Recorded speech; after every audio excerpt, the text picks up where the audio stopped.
બનાસકાંઠા જિલ્લાના થરા ખાતે નગરપાલિકા દ્વારા ₹8 કરોડના ખર્ચે નવનિર્માણ પામેલા ઐતિહાસિક જાગોસર તળાવ અને મહારાણી નાયકા દેવી ઉદ્યાનનું રાજ્યના વન અને પર્યાવરણ મંત્રીના વરદ હસ્તે ભવ્ય લોકાર્પણ કરવામાં આવ્યું છે। થરા નગરપાલિકા દ્વારા પ્રજાહિતમાં તૈયાર કરાયેલા આ અદ્ભુત પ્રવાસન સ્થળનું લોકાર્પણ ડીસાના ધારાસભ્ય અને ગુજરાત સરકારના વન અને પર્યાવરણ મંત્રી પ્રવીણભાઈ માળીના હસ્તે રિબિન કાપીને વિધિવત રીતે કરવામાં આવ્યું હતું। વર્ષ 2023-24 અને 2025-26માં સરકાર દ્વારા ફાળવવામાં આવેલી આશરે ₹8 કરોડની માતબ્બર ગ્રાન્ટના સદુપયોગથી આજે થરા શહેરની ભૌગોલિક કાયાપલટ થઈ ગઈ છે અને આ નવનિર્મિત જાગોસર તળાવ હવે સમગ્ર પંથકમાં મિની કાંકરિયા તરીકે ઓળખાવા લાગ્યું છે। લોકાર્પણ પ્રસંગે આયોજિત જાહેર સભાને સંબોધતા મંત્રી પ્રવીણભાઈ માળીએ થરાના નિકાસને વધુ વેગ આપવાની જાહેરાત કરી હતી અને જણાવ્યું હતું કે જો આગામી સમયમાં યોગ્ય જગ્યા ઉપલબ્ધ બનશે તો અહીં એક ભવ્ય ઓક્સિજન પાર્ક પણ બનાવી આપવામાં આવશે। આ સાથે જ બાળકો માટે અત્યાધુનિક ચિલ્ડ્રન પાર્ક અને વાહનો માટે સુવ્યવસ્થિત પાર્કિંગની સુવિધા ઊભી કરી આપવાની મંત્રીએ સ્થાનિક જનતાને મક્કમ બાંહેધરી આપી હતી અને થરાવાસીઓને સ્વચ્છ ભારત અભિયાનનો સંકલ્પ લેવડાવ્યો હતો। આ નવવિકસિત તળાવ પરિસરમાં બાળકોના મનોરંજન માટે સુંદર હિંચકા, રમતગમતના સાધનો, વિવિધ આકર્ષક સ્ટેચ્યુ અને રમણીય બાગ બગીચાઓ બનાવવામાં આવ્યા છે તેમજ સમગ્ર વિસ્તારની સુરક્ષા માટે સીસીટીવી કેમેરા અને મનોરંજન માટે આધુનિક સાઉન્ડ સિસ્ટમ ગોઠવવામાં આવી છે।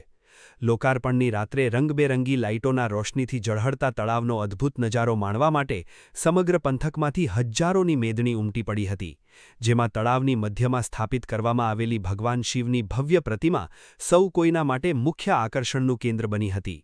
આ પ્રસંગને યાદગાર બનાવવા માટે એક ભવ્ય સાંસ્કૃતિક કાર્યક્રમ અને લોક ડાયરાનું પણ આયોજન કરાયું હતું, જેમાં ગુજરાતના પ્રખ્યાત લોક સાહિત્યકાર શ્રી દીપકભાઈ જોશીએ જાગોસર તળાવનો ગૌરવશાળી ઇતિહાસ રજૂ કરીને ઉપસ્થિત જનમેદનીને મંત્રમુગ્ધ કરી દીધી હતી।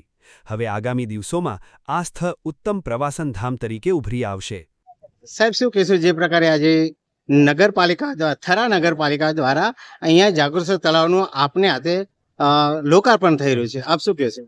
થરા નગરપાલિકા દ્વારા આગવી ઓળખમાં જાગોસર તળાવ અને સાથે સાથે મહારાણી નાયકા દેવી ઉદ્યાન આજે લોકાર્પણ કરવામાં આવ્યું છે। આ નરેન્દ્રભાઈ અને ભૂપેન્દ્રભાઈની આ સરકારની અંદર નગરજનો માટે ઉત્તમ ફરવાનું સ્થળ બને, સાથે વોટર કન્ઝર્વેશનનું પણ કામ થાય તે નિમિત્તે તે ઉદ્દેશથી અહીંના શિક્ષણ મંત્રી અને કીર્તિસિંહજીના અથાગ પ્રયત્નથી અને નગરપાલિકા દ્વારા આજે આ વિસ્તાર માટે એક અનોખું અને જેને રમણીય કહી શકાય અને ખૂબ સારું કાંકરિયાથી પણ ઘણું સારું બનાવ્યું છે એવું આ તળાવના લોકાર્પણ પ્રસંગે આવવાનું થયું છે। હું નગરપાલિકાની ટીમને ખૂબ અભિનંદન આપું છું કે જેમને આ જહેમત ઉઠાવી અને સારા વિચાર સાથે સારા એક નગરજનોને ભેટ આપી છે। સર, અહીંયા પર્યાવરણ મંત્રી આપશો, અહીંયા શું ભેટ આપશો? થરા નગરપાલિકાને આવનારા સમયની અંદર ઓક્સિજન પાર્ક બની રહ્યું, એમની જગ્યાની જેવી ઉપલબ્ધિ હશે તો તેને એક ઓક્સિજન પાર્ક પણ આપવામાં આવશે। સાથે સાથે બાળકોના સિવિક સેન્સ માટે એટલે ચિલ્ડ્રન પાર્ક એટલે ચિલ્ડ્રન ટ્રાફિક પાર્ક બને અને એનું સિવિક સેન્સ આવે એના માટેની પણ નગરપાલિકાની દરખાસ્તના આધારે એમને પણ આ પાર્ક આપો।